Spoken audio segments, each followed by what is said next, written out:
Bacarudin Jusuf Habibie, lahir pada tanggal 25 Juni 1936 di Parepare, Sulawesi Selatan. Habibie merupakan anak dari pasangan Alwi Abdul Jalil Habibie dan Ratuti Marini Puspoardojo. Ia merupakan anak keempat dari 8 bersaudara. Habibie menikah dengan Hasri Ainun pada tahun 1962 dan dikarunia 2 orang anak yaitu Ilham Akbar dan Tarek Kemal.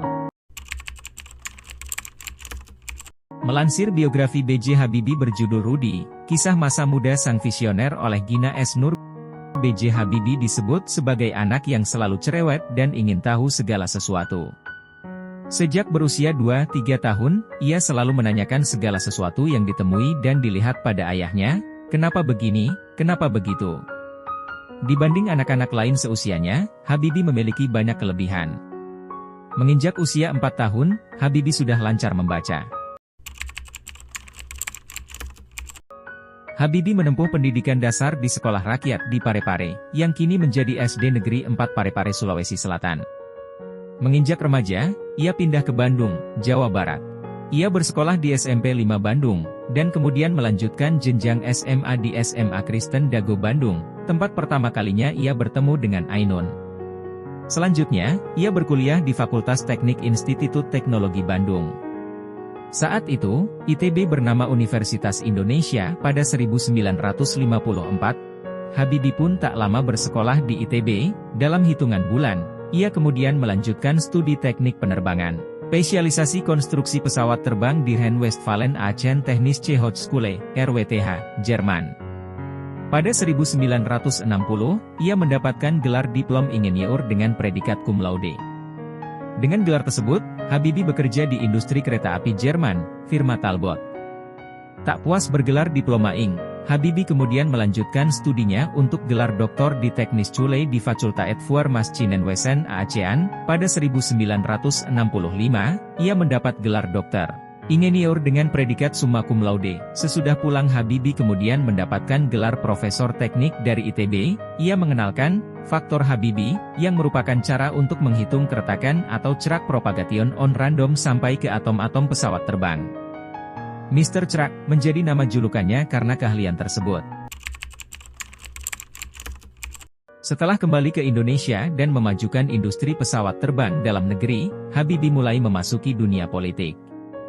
Kala itu Habibie ditunjuk untuk menjadi Menteri Negara Riset dan Teknologi Kabinet Pembangunan 5,6 dan 7 dari tahun 1983 sampai tahun 1998. Pada 1997, Habibie dipilih menjadi Wakil Presiden RI ke-7 menggantikan Tri Sutrisno yang kala itu dianggap tidak satu visi dan misi dengan Presiden Soeharto dalam merancang kabinet. Pada 1997, lengsernya Soeharto sebagai presiden. Habibie otomatis mengisi posisi presiden pada 1998 hingga 1999 hingga terpilihnya Abdurrahman Wahid.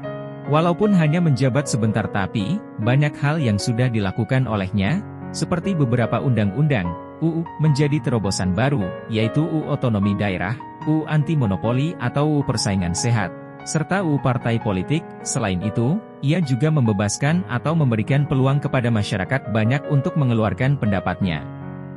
Namun, lepasnya Timor Timur rupanya dijadikan kesempatan bagi pihak oposisi untuk melengsarkan Habibie. Pada saat itu, laporan pertanggungjawabannya juga tidak diterima oleh MPR. Habibie memilih untuk kembali ke Jerman dan menjadi orang biasa. Namun saat era Susilo Bambang Yudhoyono, Habibie kembali ke Indonesia dan menjadi penasihat presiden. Habibie adalah sosok inspiratif yang akan selalu tercatat dalam sejarah bangsa Indonesia. Setelah ia tak menjabat sebagai presiden, Habibie sempat tinggal di Jerman dan kemudian kembali lagi ke tanah air. Ia menghabiskan masa hidupnya untuk perkembangan teknologi dan demokratisasi Indonesia. Habibie harus menghembuskan nafas terakhirnya pada 11 September 2019 di RSPAD Gatot Subroto pukul 18.05 waktu Indonesia Barat. Habibie meninggal dunia karena mengalami gagal jantung. Habibie dimakamkan di samping makam istrinya, Hasri Ainun Besari di Taman Makam Pahlawan Kalibata pada 12 September 2019.